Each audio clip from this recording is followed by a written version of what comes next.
Hi, Kathy with 3-Minute Piano Lessons.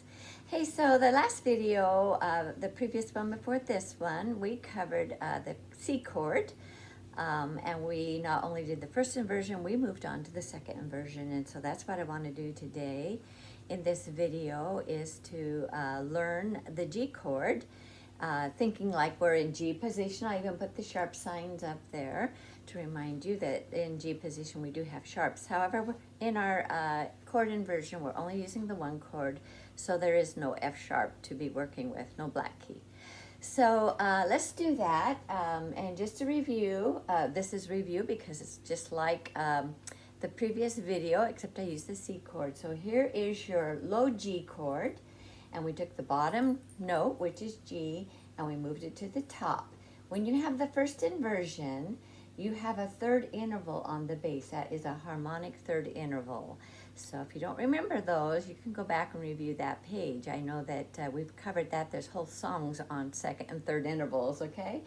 So the second inversion, we're going to take the bottom note again, which is a B, and we're going to put it to the top. The other notes just transfer over, but that makes the third harmonic interval on the top now.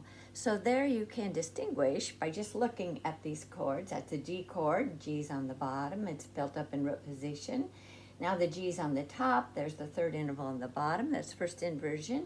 Second inversion chord, you're taking that B and putting it on the top, and then you have a third harmonic interval on the top. So it makes it easy to recognize. So we're working with this second inversion. Now with this video, I will provide second inversion practice in G major, just like I did in the previous video. It's the same pattern. And so, and it will feel the same. You're just starting in a new position.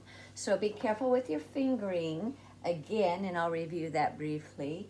But let's talk about this G position. This is your G chord. Now you're going to take that bottom G and you're putting it on the top. Now remember this G and this G, they're guide notes, so you should memorize where they are on that staff, okay?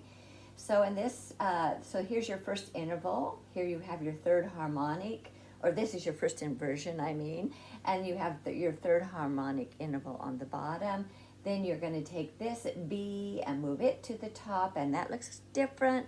It's in this music though, so you'll get used to looking at that high B.